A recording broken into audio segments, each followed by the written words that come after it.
2018 में रूस के राष्ट्रपति व्लादिमीर पुतिन से एक इंटरव्यू में सवाल पूछा गया था कि क्या वे ऐसे इंसान हैं जो माफ कर देने में विश्वास रखते हैं। जवाब देते हुए पुतिन बोले, हाँ, वे सब कुछ माफ कर देते हैं पर गद्दारी माफ नहीं कर सकते। अब पुतिन के साथ एक ऐसा ही मौका पेश है। कुछ लोग इसे गद्दारी मानते हैं तो कुछ पुतिन के मनमानेपन के खिलाफ विद्रोह। इसे पुतिन का तख्ता पलट करने की कोशिश भी कहा जा रहा है। वाकया ऐसा है कि व्लादिमीर पुतिन ने कसम खा ली है कि पीठ में छुरा भोंकने वालों को बख्शा नहीं जाएगा। आइए जानते हैं कि रूस में क्या हुआ, व्लादिमीर पुतिन का क्या रुख रहा और इस बगावत के क्या मायने हैं।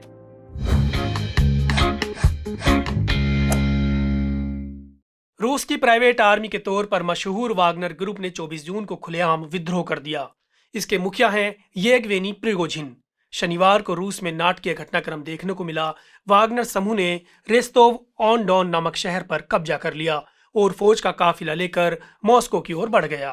पुतिन की सत्ता को सीधे चुनौती देते हुए वागनर समूह के लड़ाकों का मॉस्को की ओर साहसिक मार्च से रूस के साथ ही पूरी दुनिया चौंक गई। रूस के लिए यह इसलिए भी अहम है क्योंकि उसकी सेना पहले से ही यूक्रेन के मोर्चे पर उलझी हुई है। हालांकि इस बगावत के 12 घंटे के अंदर ही वागनर के मुखिया प्रिगोजिन ने पुतिन से समझौता कर लिया। बेलारूस के राष्ट्रपति अलेक्जेंडर लुकाशेंको ने इस समझौते की मध्यस्थता की। उसके बाद प्रिगोजिन के तेवर ढीले पड़ गए और उन्होंने मॉस्को मार्च रोक दिया। अब यह प्राइवेट आर्मी अपने कैंपों की ओर लौट गई है। समझौते के तहत वागनर लड़ाकों को अपने फील्ड बेस पर लौटना होगा और प्रिगोजिन को रूस के पश्चिमी पड़ोसी देश बेलारूस जाना होगा। बता दें कि प्रिगोजिन रूस की प्राइवेट आर्मी वागनर ग्रुप के मालिक हैं। प्रिगोजिन के नेतृत्व में वागनर ग्रुप रूस यूक्रेन युद्ध में पुतिन के लिए बहुत उपयोगी साबित हुआ था। वागनर की बगावत को जायज ठहराते हुए पहले पहल प्रिगोजिन ने आरोप लगाया था कि रूसी सैन्य नेतृत्व उनके लोगों पर हमले करा रहा है।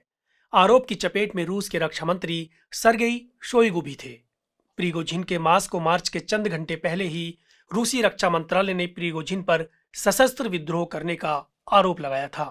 प्रिगोजिन कुछ महीनों से लगातार सर्गेई शोइगु और यूक्रेन युद्ध के प्रमुख वालेरी गेरासिमोव पर हमलावर थे।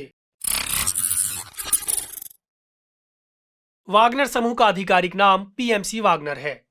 पीएमसी का मतलब है प्राइवेट मिलिट्री कंपनी, जिसका मुख्यालय रूस के सेंट पीटर्सबर्ग में है। यह समूह 2014 में पहली बार चर्चा में आया था। तब यह पूर्वी यूक्रेन में रूस समर्थक अलगाववादियों की मदद कर रहा था। उस समय यह एक गुप्त संगठन था। इस संगठन पर दुनिया भर के अलग अलग देशों में रूसी सरकार के खिलाफ छद्म युद्ध लड़ने के आरोप लगे थे। कहा जाता है कि यह संगठन अफ्रीका और मध्य पूर्व में सक्रिय था। खासतौर पर लीबिया, सीरिया, मोजाम्बिक, माली, सूडान और मध्य अफ्रीका के देशों में इस समूह के गृह युद्ध में शामिल होने के आरोप लगे। 2015 से 18 के बीच वागनर ग्रुप रूस की सेना और बशर अल असद की टुकड़ियों के साथ भी लड़ा है। येवगेनी प्रिगोजिन रूस के एक अमीर व्यवसायी हैं। उनका जन्म साल 1961 में लेनिनग्राड में हुआ था। लेनिनग्राड को आज हम सेंट पीटर्सबर्ग के नाम से जानते हैं। साल 1981 में येवगेनी को मारपीट, डकैती और धोखाधड़ी का दोषी पाए जाने पर 13 साल की सजा सुनाई गई थी।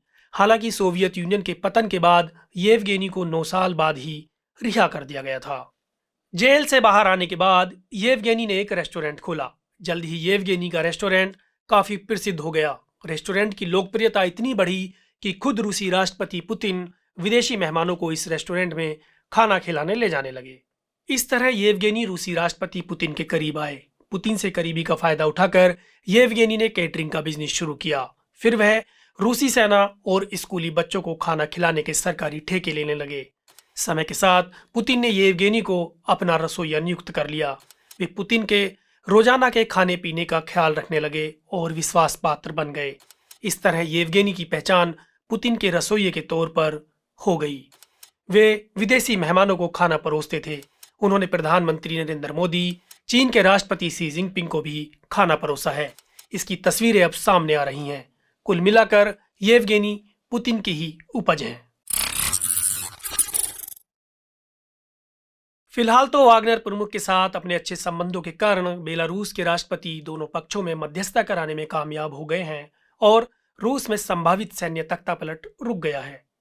मध्यस्थता के अनुसार बेलारूस की राजधानी यानी मिन्स्क से यह तय होगा कि रूस में विद्रोह के लिए जिम्मेदार वागनर सैन्य समूह को दंडित नहीं किया जाएगा। 23 साल से अधिक समय से सत्ता में मौजूद पुतिन के लिए यह सबसे बड़ी चुनौती माना जा रहा है। रूस के रक्षा मंत्रालय का कहना है कि वागनर समूह देश में विद्रोह पैदा करने के प्रयास के बाद अब अपने सभी हथियार सौंपने की तैयारी कर रहा है। वहीं रूस ने प्रिगोजिन के खिलाफ सारे मुकदमे वापस ले लिए हैं।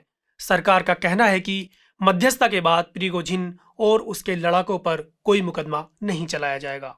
एक्सपर्ट्स की माने तो यह एक गृह युद्ध की शुरुआत भी साबित हो सकती थी, लेकिन विद्रोहियों ने कब्जाए दक्षिणी रूसी शहर रोस्टोव ऑन डोन को खाली कर दिया है। इसी कारण क्रेमलिन से टकराव टल गया। दूसरी तरफ पुतिन फिलहाल शांत हैं। मीडिया से आपकी सबसे बड़ी शिकायत क्या है? यही ना कि वो आपकी बात नहीं करता, आपकी खबरें नहीं दिखाता। इसका इलाज ये है कि मीडिया में आप इन्वेस्ट करें ताकि मीडिया आपकी बात करे। सब्सक्रिप्शन आधारित मीडिया इसका जवाब है। hindi.newslaundry.com पर जाएं, न्यूज़ लॉन्ड्री को सब्सक्राइब करें।